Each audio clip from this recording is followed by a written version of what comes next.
तो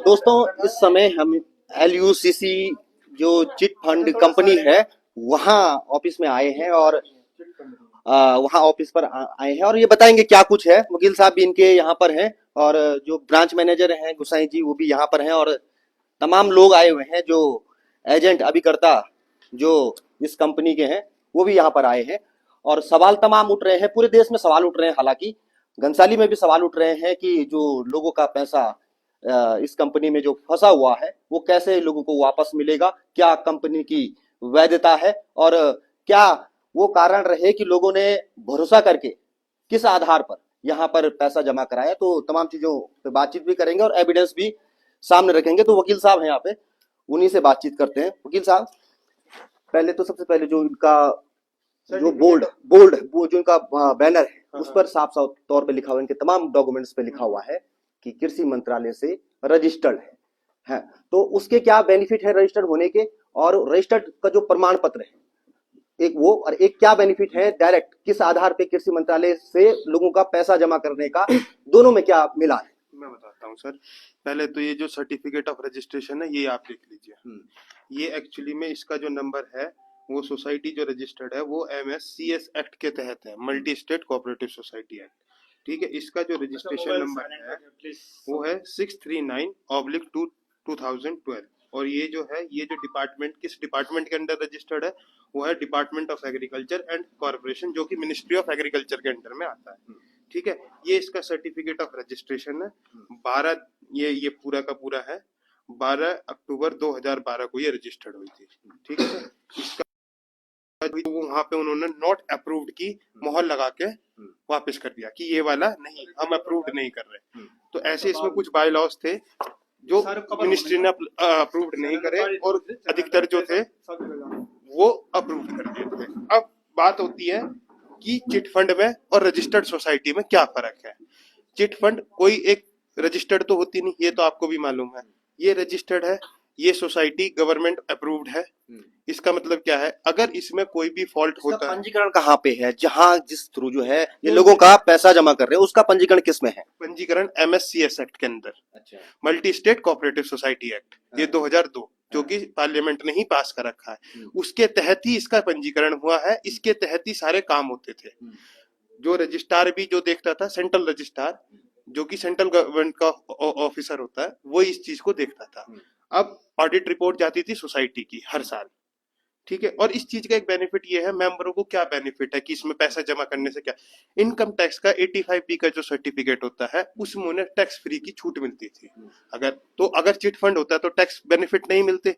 tax benefit sir, क्योंकि tax आप इनकम टैक्स जमा करते हो तो इनकम टैक्स ऑफिसर भी देखता है जो आप रिटर्न भरते हो, तभी वो अप्रूव करता है। तो उसने भी तो देखा होगा कि सोसाइटी जेन्युइन है या नहीं है, तभी तो बेनिफिट, टैक्स का बेनिफिट मिल रहा है या नहीं मिल रहा। बहुत से ऐसे हैं जो इनकम टैक्स नहीं भरते तो उन्हें बेनिफिट नहीं मिला होगा, लेकिन इसमें बेनिफिट मिलता है टैक्स का कोऑपरेटिव सोसाइटी में, जैसे कोऑपरेटिव बैंक में मिलता है। इन सारी चीज। दूसरी चीज, अब बात करते हैं कि कोई अगर मिस हैपनिंग होती है सोसाइटी के साथ, जैसे यहाँ पे LUCC की हुई, खाली LUCC नहीं, 7 सोसाइटी और है, 6 सोसाइटी और भी है जो ये एक ग्रुप के अंडर काम करते हैं। मैं एक चीज और बताना चाहूंगा कि इसमें जो 11 डायरेक्टर है, जिसमें कि 2 उत्तराखंड के भी हैं, वो तो आपको भी मालूम होगा कि कौन है, या लिस्ट ऑफ डायरेक्टर्स चाहिए तो वो भी मैं प्रोवाइड करा दूंगा। कुछ लोग ऐसे थे जो इस सोसाइटी को मैनेज करते थे। डायरेक्टर अलग हो गए, कुछ डायरेक्टर यूपी के हैं, कुछ डायरेक्टर उत्तराखंड के हैं। 11 डायरेक्टर हैं, नाम अगर आप चाहेंगे तो मैं बाद में आपको प्रोवाइड करा दूंगा पूरी की पूरी डिटेल। अब दूसरी चीज ये है कि अब डायरेक्टरों की तरफ से भी कोई बयान नहीं, कोई जवाब नहीं आ रहा। सोसाइटी ने पोर्टल अपना बंद कर दिया था 28 अक्टूबर के बाद। 28 अक्टूबर तक मैच्योरिटी दी गई, 29 अक्टूबर को पोर्टल बंद हो गया। घनसाली में नहीं, पूरे उत्तराखंड में छोड़ो, मेरठ यूपी वगैरह सब जगह बंद हो गया था, क्योंकि ये सेंट्रलाइज पोर्टल होता था और ब्रांच मैनेजर या कोई एजेंट उसमें छेड़छाड़ नहीं कर सकते थे।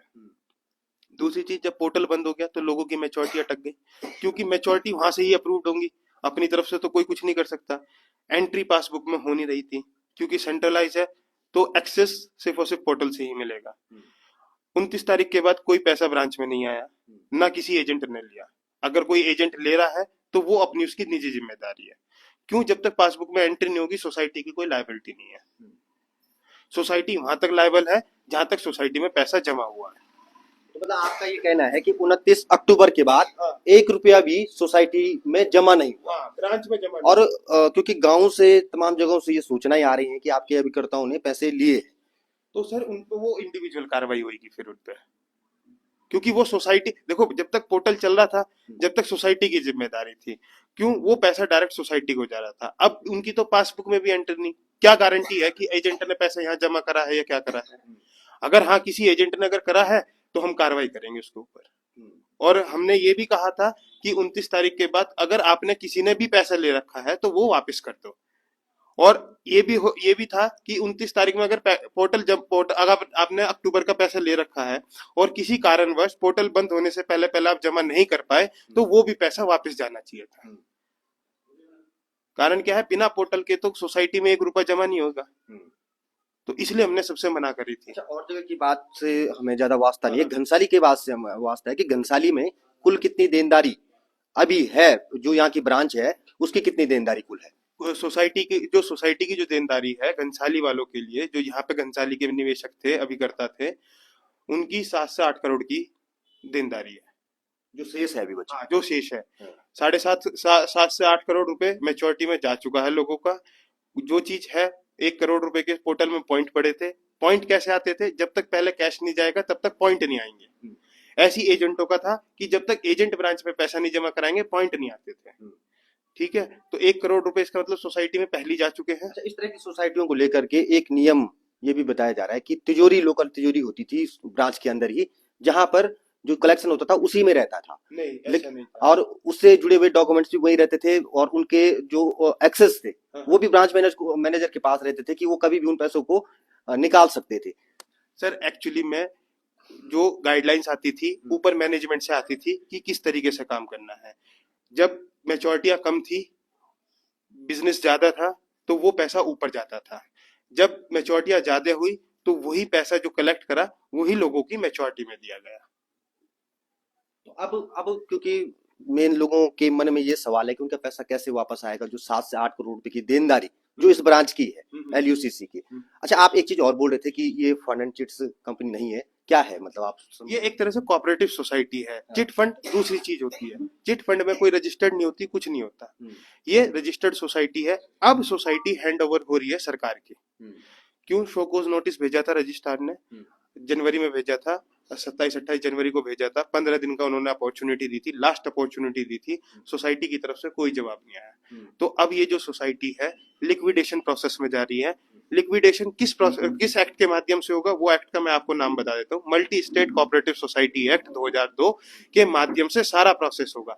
अब लिक्विडेटर अपॉइंट होगा, यहाँ से सारा, क्योंकि पोर्टल चल नहीं रहा तो हमें भी नहीं पता कि कितने मेंबर हैं कितने नहीं है, तो इसलिए हर एजेंट को एक एक्सेल शीट दी जा रही थी इस प्रकार की एक एक्सेल शीट दी जा रही थी, जिसमें कि पॉलिसी नंबर मेंबर का नेम, मेंबर आईडी, कब उसने खाता खोला, कौन सा प्लान है उसका, कितने पीरियड ड्यूरेशन था, कितना उसने जमा कर दिया, कब उसकी मैच्योरिटी होनी है, ताकि पता तो चले। क्योंकि देखो पोर्टल तो बंद हो गया, पोर्टल किसके हाथ में, तो सोसाइटी के। तो अब कोई हमारे से पूछने लगे कि भाई कितने मेंबर है कितने नहीं है, तो कैसे पता चलेगा? इसी के तो माध्यम से पता चलेगा, क्योंकि एजेंट से जुड़ा हुआ मेंबर है। जो जानकारी एजेंट अपने मेंबर की दे देगा वो कोई नहीं दे सकता कि भाई कितना उसका है कितना नहीं है। तो ये चीज है, ये हम कलेक्ट कर रहे हैं, ये अब ऊपर CRCS में भेजेंगे, क्योंकि अभी तो CRCS को भी नहीं पता कि मेंबर्स कितने हैं, क्यों पोर्टल तो उनके हाथ में है नहीं। तो ये तो हमारा जिम्मेदारी बनती है ना कि हम बताएं, जब भी तो लोगों का भुगतान कराया जा सकता है। भाई अभी तो उन्हें ये भी नहीं पता कि कितने की रिकवरी करानी है। अगर 8-10 ब्रांच से ही देखा जाए तो 150 से 200 करोड़ रुपए का तो 8-10 ब्रांचों का ही है।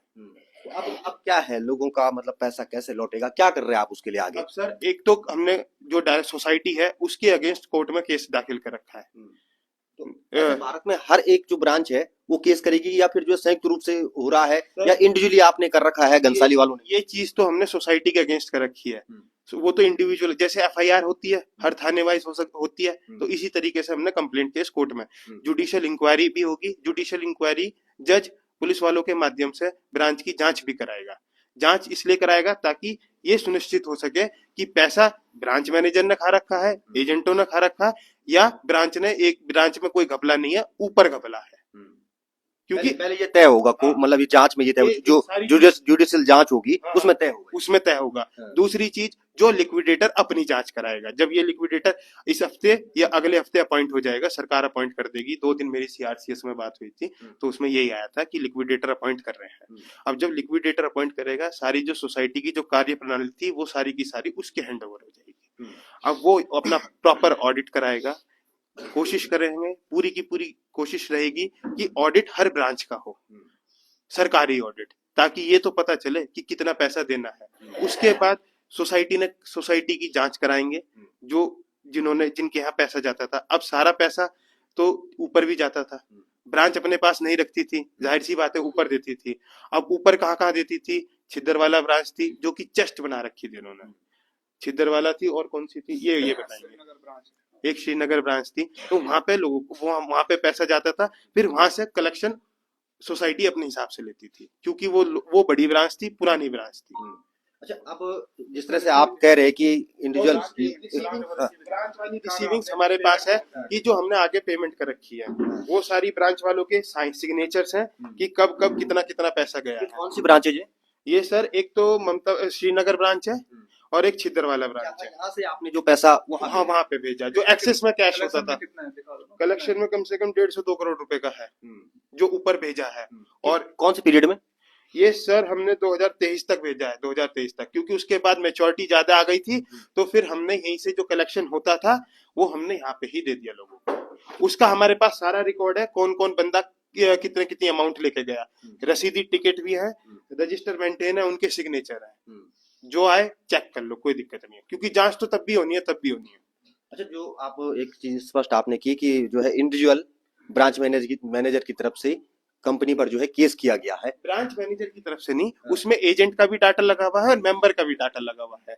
जो हमने केस करा उसमें खाली ब्रांच मैनेजर को नहीं कह रहा। PIL क्या आपने दाखिल किया? PIL नहीं, कंप्लेंट केस, जैसे FIR होती है इसी तरीके से कंप्लेंट केस होता है, वो डायरेक्ट कोर्ट में दाखिल होता है। उसमें हमने सारे जो एक्चुअल सीट वगैरह है ना, कि भाई इतने मेंबरों का इतना पैसा है, एजेंटों का इतना पैसा है, और ब्रांच ऑपरेटर ने खुद भी निवेश कर रखा है, तो वो सारी चीज हमने अपनी कंप्लेंट में कह रखी है। जज साहब ने भी कहा है कि हम अपने स्तर पे जांच कराएंगे, तो मैं कहा जी मोस्ट वेलकम, आप कराओ। कौन से कोर्ट में आपके द्वारा केस? टेहरी कोर्ट में, CGM साहब की कोर्ट में। अच्छा, तो CGM टिहरी के जो न्यायालय है वहां पर जो ब्रांच की तरफ से तमाम ब्रांच मैनेजर, जो यहाँ पे ब्रांच मैनेजर है, उनके नेतृत्व में तमाम एजेंट जो है सामूहिक रूप से एक जो है FIR, उसमें मेंबर भी है। हाँ। मेंबर का भी डाटा इंक्लूड है, एजेंटों का भी डाटा इंक्लूड है, सबका डाटा इंक्लूड है। तो अब क्योंकि सबसे जो मुख्य सवाल ये है कि लोगों का पैसा अब कैसे वापस मिलेगा, कोर्ट में क्या प्रोसीड होगी आगे, किस तरह से चलेगा? हाँ, कोर्ट में जो कर रखा है वो पनिशमेंट के लिए है भाई, जिन्होंने हमारे साथ गड़बड़ करी है उन्हें सजा भी तो मिलनी चाहिए। और रही बात रिकवरी की, वो लिक्विडेटर के माध्यम से सबका पैसा मिलेगा, पोर्टल बनेगा, सारी जांच होगी कि कितने की रिकवरी होनी है। रिकवरी का भी मैंने पूछा था कि बाई चांस सोसाइटी के पास पैसा नहीं है तो फिर लोगों का पैसा कैसे मिलेगा। भाई मैं कहता हूं कि सोसाइटी के पास अगर पैसा नहीं है तो पैसे की कहां से? तो उन्होंने कहा था कि सोसाइटी ने जिस भी अवैध तरीके से है, कोई भी अगर निवेश कर रखा है तो सबकी जांच होगी, जहां जहां पैसा लगा रखा है, और जिन्होंने गड़बड़ कर रखी है उनकी संपत्ति कुर्क करके या जैसे भी है लोगों का भुगतान सुनिश्चित कराया जाएगा। सबसे अच्छी बात यह है कि गवर्नमेंट खुद इसमें, गवर्नमेंट के जो ऑफिशियल है वो खुद इन्वॉल्व हो रहे हैं। ऑडिट रिपोर्ट जो है, लिक्विडेटर अपनी ऑडिट रिपोर्ट भी सबमिट करेगा। अगर लिक्विडेटर की ऑडिट रिपोर्ट को अगर कोई हमें नहीं समझ में आता, हमारे डॉक्यूमेंट्स जो है ये चीजें हैं इनसे नहीं मैच करती, तो उस लिक्विडेटर की ऑडिट रिपोर्ट को भी हम उच्च न्यायालय में चैलेंज करेंगे। क्योंकि एक लंबा समय पीरियड लगता है जब कानूनी लड़ाई लड़ी जाती है। क्या लग रहा है आपको, कितनी लंबी ये कानूनी लड़ाई लड़ी जा सकती है, कब तक लोगों का पैसा वापस मिल सकता है? सर, अगर एक्ट के माध्यम से चले तो 180 दिन का प्रावधान था, लेकिन अब ये लिक्विडेटर अपॉइंट हो रहा है तो साल भर का तो समय देखो मान के चलो। लेकिन हाँ, ये चीज है कि भुगतान सबका होगा, ये 100% गारंटी है कि भुगतान होगा। लिक्विडेटर रजिस्ट्रार भी यही चीज कह रहे थे कि भुगतान हम सबका कराएंगे। बिल्कुल। और ब्रांच मैनेजर भी हैं हमारे साथ, गुसाई जी, आपके कुल कितने अभिकर्ता घनसाली में हैं जो आपकी ब्रांच से? यहाँ से करीबन मेंबर है 440 मेंबर है, तो अभी करता एजेंट है आप? हाँ, जो एजेंट सीपी हैं 440 हैं। बाकी उनके जो कस्टमर हैं, जो हमारे पास कुल मेंबर उपभोक्ता हैं, हाँ, तो वो करीबन होंगे 8 से 10,000 अकाउंट हैं, जो ओपन हो रखे हैं। तो 10,000 कुल अकाउंट हैं जो यहाँ पर घनसाली ब्रांच से ओपन हो रखे हैं। और आपने सदस्य 400 करीबन बताया कि अभी करता जो एजेंट है जिनके थ्रू पैसा जमा हुआ। तो अब आगे क्या है, मतलब आप क्या आश्वासन देना चाहेंगे उन तमाम लोगों को जिन्होंने आप पर भरोसा करके, आपके नाम पे भरोसा करके पैसा यहाँ पे जमा कराया? आगे तो यही है कि अभी हमारी जो कार्रवाई चल रही है, कोर्ट प्रोसेस से चल रहा है। अभी जो वकील साहब ने बताया है उसी माध्यम से सबका भुगतान होगा। जैसे बता रहे हैं कि अभी 180 दिन का प्रावधान है कि नहीं, और जो बाकी आगे से जो कार्रवाई होगी वो हम आगे करते भी रहेंगे। और भुगतान के लिए सबका पैसा जो भी है, जिसका भी है, चाहे 2 रुपया है, चाहे 10 लाख है, चाहे 20 लाख, चाहे 5 लाख, भुगतान होगा तो सबका ही होना है। लेकिन आगे वकील साहब बताएंगे कि किस चीज में होगा।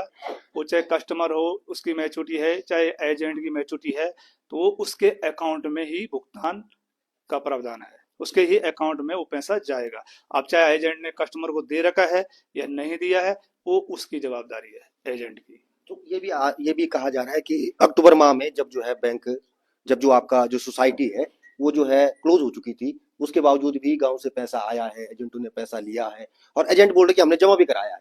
तो क्या है इसमें सच्चाई? अगर जैसे हमारा पोर्टल 29 अक्टूबर को क्लोज हो गया था, तो हमने उसके बाद ग्रुप में भी डाल दिया था, जो भी आया, कोई भी एजेंट यहाँ पे ब्रांच में आया तो हमने किसी से भी पैसा नहीं लिया है। अगर हाँ, अगर किसी ने, कस्टमर ने किसी एजेंट के पास पैसा दिया है गांव से, चाहे यहाँ घनसाली से, किसी भी जगह से, तो वो उसके पास, एजेंट के पास होगा। वो हमारे ब्रांच में लेके नहीं आया है। हाँ, की डेडलाइन दे रहे हैं आप, कितनी तारीख के बाद? लेके आया है नवंबर 1 तारीख के बाद की। अगर कोई लेके आया है तो उसको हम रिन्यूअल में सिग्नेचर करके, मोर मार के देते हैं, तो वो अपना प्रूव कर सकता है कि मैंने यहाँ नवंबर, अक्टूबर, दिसंबर, जनवरी, फरवरी में पैसा ब्रांच में जमा किया है, तो वो प्रूफ के साथ दिखा सकता है। लेकिन मतलब आपका ये कहना है कि पैसा आपके पास नहीं आया? नहीं आया हमारे पास, अक्टूबर के बाद कोई पैसा नहीं आया है। बाकी सारे सीपी एजेंट यहाँ पे बैठे हैं, अगर किसी ने दिया है तो आप पूछ सकते हैं, सामने है। अच्छा, एक सवाल और जो है, कई अभिकर्ताओं ने ये उठाया था कि उनको धमकियां दे रहे हैं, कोर्ट में घसीटने की बात हो रही है, क्या है, कितनी सच्चाई है इसमें? इसमें ऐसे है कि अब देखो, जब साहब बताना है तो साहब ही बताना है कि नहीं। जो मेरा ग्रुप है, ब्रांच का जो ग्रुप बना हुआ है, अब इन लोगों ने क्या किया कि अपना एक और ग्रुप बनाया, ठीक है। अब उसमें क्या हो रहा है, क्या नहीं हो रहा है, मुझे भी ऐड नहीं कर रहा है कि नहीं। कल भी ऐड किया था वाइफ को, मिसेज को, तो उसको भी किसी ने वाइट वो किया, ऐड किया, तो किसी ने उसको रिमूव भी कर दिया। जब कर दिया था तो क्यों हटा दिया?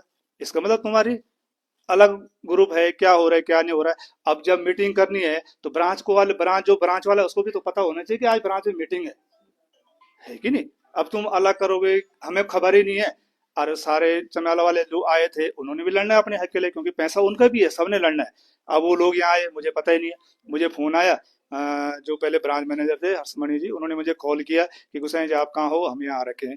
मैंने कहा बोलो क्या काम है? कि बोलो हम यहाँ आ रहे हैं, यहाँ ज्ञापन देना है। मैंने कहा कोई बात नहीं, आओ आप, मैं आ रहा हूँ आपके साथ। तो मैं इनके साथ गया, थाने में भी गया, वहाँ इन्होंने ज्ञापन भी दिया, है कि नहीं। बाकी वहाँ पे हमने सबकी, इन्होंने अपने अपनी वो रखी वहाँ पे कार्रवाई, और सबका भी जो कार्रवाई होगा वो आगे देखा जाए क्या प्रोसेस होगा, है कि नहीं। बाकी जो भी है, जैसे कोई भी चीज है तो ब्रांच मैनेजर को, या जो भी ब्रांच में मेरा स्टाफ है, उनको भी तो पता लगना चाहिए कि आज ब्रांच में मीटिंग है कि नहीं। ये चीज है। अब कोई अपने उससे कर रहा, कोई अपने उससे कर रहा, कोई बोल रहा है कुछ, कोई बोल रहा है कि घनसाली ब्रांच में घोटाला हुआ है, 10 लाख का 10 करोड़ का घोटाला है। हाँ, अगर किसी के पास प्रूफ है तो वो लेके आ सकता है अपना एविडेंस। हाँ, जो मेरे पास 10 करोड़ का एविडेंस है वो सारा अभी आपको दिखाएंगे, रजिस्टर मेंटेन है। कितना हमने करीबन यहाँ पे जो मैंने मैच्योरिटी दी है, करीबन 7 करोड़ की मैंने यहाँ पे मैच्योरिटी दे चुका हूँ लोगों को, प्रूफ के साथ रजिस्टर है, सिग्नेचर है उनके, और रसीद टिकट में उनके सिग्न साइन है। हर जो मैंने आगे ब्रांच में चेस्ट पॉइंट में दे रखा है करीबन 2 करोड़ तक, वो मैंने छिदरवाला श्रीनगर ब्रांच में आगे पेमेंट दे रखा है। जैसे पैसा जमा होता है और हमने वहां से पॉइंट लिया, पॉइंट का वो किया, और उसका पेमेंट चाहे 10 लाख, चाहे 5 लाख, चाहे 20 लाख, तो हम क्या करते, पेमेंट तुरंत उस ब्रांच में पहुंचाना, वो हमारा काम होता था। वो हम उसकी रिसीव रखी है सर, वो रिसीव देना जरा, कौन सी ब्रांच में हमने कितना पेमेंट दिया है। जैसे ये है ममता भंडारी श्रीनगर ब्रांच से है, तो यहाँ पे जैसे ये 10 लाख रुपए गया है श्रीनगर, ये उनके सिग्नेचर है 17/3/23 को, ठीक है। ये है ममता भंडारी 9 लाख 26/8/23 को गया श्रीनगर, ये उनके रिसीव सिग्नेचर है। ये है ममता भंडारी 7 लाख 3/10/2023 को, ये उनके रिसीव सिग्नेचर है। ऐसे ये 5 लाख का ये भी है ममता भंडारी श्रीनगर चेस्ट पॉइंट का, ये छिद्र वाला चेस्ट पॉइंट का है। उर्मिला बिष्ट जो हमारे वहाँ पे हेड थी, उनको जो हमने पेमेंट दे रखा है 11 लाख पेमेंट दे रखा है 27/6/22 को, ये उनके सिग्नेचर है। ये है ममता भंडारी 9 लाख, ये सिग्नेचर है 25/7/23 को, हाँ ये है। और ये है ममता भंडारी, ये है 15 लाख, ये 3/6/23 को। और ये भी है ममता भंडारी 19 लाख, हाँ, ये करीबन है 1.5 करोड़ के, हाँ 1.5 करोड़, 1.5 से 2 करोड़ रिसीव है। सवाल और है मन में लोगों के कि क्योंकि अब जो है, क्योंकि एलयूसीसी जो कॉपी जो हमने सीपी एजेंट को जो कमीशन गया है, अंदाजा से करीबन 1 करोड़ से ऊपर है सीपी एजेंटों का जो कमीशन दिया हमने इनको, पैसा दिया है वो, तो वो भी हमने इनको दिया है। हाँ अब ये क्लियर नहीं किया हमने, क्योंकि इतना टाइम नहीं लगा कि अब उसको हम एक्यूरेट क्लियर करेंगे कि कितना गया है। हाँ मतलब 1 करोड़ से ऊपर कमीशन ही कमीशन जा रखा है, और 2 करोड़ हो जा रखा है, 7 करोड़ की मैच्योरिटी है। कितना हुआ टोटल? 10 करोड़ का मेरे पास पूरा एविडेंस है, ठीक है, जो मेरे पास आया। हाँ जो आगे से आने वाला है 8 लाख है, 7 करोड़ है, 8 करोड़ है, 10 है, जो भी है, अभी पूरा भी लोगों ने, एजेंटों ने अपना जो हमारा डाटा बिजनेस का है वो भी पूरा नहीं आ रखा है, तो उसका हम नहीं बता सकते कि कितना है। हाँ जब हमारे पास डाटा आ जाएगा तब हम उसको कोर्ट में पेश करेंगे, तब उस हिसाब से हम बता देंगे कि हमारे पास अब कितना बैलेंस बाकी है, मतलब आने वाला आगे से। तो उसका तो अब लोग ये सोच रहे हैं कि क्योंकि अब एलयूसीसी जो है इसने तो अपने हाथ खींच दिए, जो कोऑपरेटिव आपकी संस्था है, अब ये ब्रांच कब तक खुली रहेगी? ये तो अब हमारे हाथ में बात है। मैं चाहूँ तो 2 महीना, मैं चाहूँ तो इसी महीने क्लोज भी कर सकता हूँ, क्योंकि देखो सोसाइटी से कोई पैसा नहीं आता है। जब मैंने यहाँ पे ब्रांच खोली 16 दिसंबर 2020 को, 2 लाख रुपया मैंने सिक्योरिटी दे रखा है इसमें ब्रांच खोलने, ओपन करने के लिए, और करीबन 5-6 लाख रुपए मेरा खर्चा हो रखा है। ये सब खर्चा अपना होता है, किसी सोसाइटी से किसी से 1 रुपए की मदद नहीं होती है। और बाकी जो हमारे सिस्टम में होता है, अगर हम किसी मीटिंग में नहीं गए, कभी 22,000 रुपये कटा, कभी 24,000 रुपये कटा, कभी 10,000 रुपये कटा, ठीक है। जैसे मेरे को वो आता मैसेज आता कि आपने पूरी टीम लेके, एजेंट लेके वहां आना है, रामबाड़ा आना है, देहरादून आना है, श्रीनगर आना है या नैनीताल, कहीं भी मीटिंग होती थी तो कोई लोग तैयार होता नहीं था। नजदीक में तो आ जाते थे लेकिन दूर नहीं होता था, तो कोई आता नहीं। तो मेरा वहां से हेड ऑफिस से कभी 22,000, कभी 20,000, कभी 24,000 रुपया कट जाता था। तो उसका लॉस किसको होता था? मेरे को तो होता था। कभी 6,000 कट जाता। और एक क्या था, सोसाइटी से पर मंथ उन्होंने लगाया था कि पर मंथ 5 ज्वाइनिंग होनी अनिवार्य है। हो गई तो ठीक है। उस सरदर्दी किसकी है? ब्रांच मैनेजर की है। सीधा 50% जो कमीशन आता था ना 2% के हिसाब से, सीधा 50% लेस हो जाता था, तो हमारा ही लॉस होता था, है कि नहीं? अब चाहे ज्वाइनिंग आए ना आए, सरदर्दी तो हमारी है ना, हम कहीं से भी करना है वो हमारी है। एजेंटों को थोड़ी है, उनको तो आ गया तो ठीक है, नहीं आया तो, लेकिन हमने तो ज्वाइनिंग देनी थी। कहना है कि ये ब्रांच जो है कभी भी बंद हो सकती है, क्योंकि इसका खर्चा आप स्वयं उठा रहे हैं। हम ऐसे नहीं करेंगे, हम बिल्कुल नियम के हिसाब से करेंगे, कोर्ट से लिखा के ले आएंगे। हम ब्रांच क्लोज कर रहे हैं क्योंकि देखो रेंट है इसका, है कि नहीं, वो मैं नहीं दे सकता, सापर सिद्धि बात है कि नहीं। बहुत खर्च किया मैंने यहाँ पे लोगों के साथ, जो भी मेरे साथ जा रखा है, 10-20 हजार, 2 गाड़ी लेके जा रखा हूँ, खुद का खर्च कर रखा हूँ। लेकिन आप देखो 4 मंथ हो गया, क्लोज हो गया, सिस्टम क्लोज हो गया, 1 रुपए की इनकम कुछ नहीं है, ना हमारी है ना एजेंटों की है कि नहीं। तो अब इसमें आगे ब्रांच कब तक क्लोज होगी वो तो खैर मैं थाने से भी दिखा के लाऊंगा, कोर्ट के माध्यम से दिखा के लाऊंगा, क्योंकि आगे अब मेरे उसमें नहीं है कि मतलब नहीं कर सकता मैं आगे, है कि नहीं। ब्रांच बंद होने का मतलब ये नहीं है कि लोगों को सूचना नहीं मिलेगी। सूचना का ये है कि यहाँ पे नहीं मिलेगी और कहीं पे रहेंगे तो वहां से भी मिलेगी। ऐसे नहीं कि ब्रांच बंद करने का मतलब ये नहीं है कि हम भग गए या कुछ है। ग्रुप बना रखे हैं, ग्रुप में सारी जानकारी मिलेगी और ये सबकी सर्वसम्मति से होगा। हमने नहीं थोप रहे, हम किसी पे नहीं थोप रहे कि हम बंद कर रहे हैं। एजेंट भी थे, हमने एक ग्रुप मीटिंग भी करी थी, उसमें भी आप लोगों ने ही तो यही चीज रखी थी कि भाई अब ब्रांच का कैसे करना है, ये हमारी बात भी हुई थी।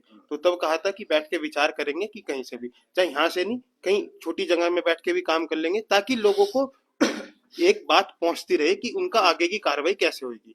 मेन हमारा उद्देश्य अब क्या है, ब्रांच में यहाँ बैठना तो नहीं है, हमारा उद्देश्य तो लोगों का पैसा दिलाना है ना। पैसा तो हम कहीं से भी दिला सकते हैं। मेन बात है कि हम उनके साथ जुड़े हैं या नहीं जुड़े हैं। मुद्दा ये है, अगर हम ब्रांच ओपन कर दो और हम यहाँ ना बैठे तो उससे भी क्या फायदा। अच्छा, एक चीज और बताइए, कोर्ट में जब आप जा रहे हैं लंबा प्रोसेस चलेगा, खर्चा भी आएगा, कहाँ से इतना वहन करेंगे आप?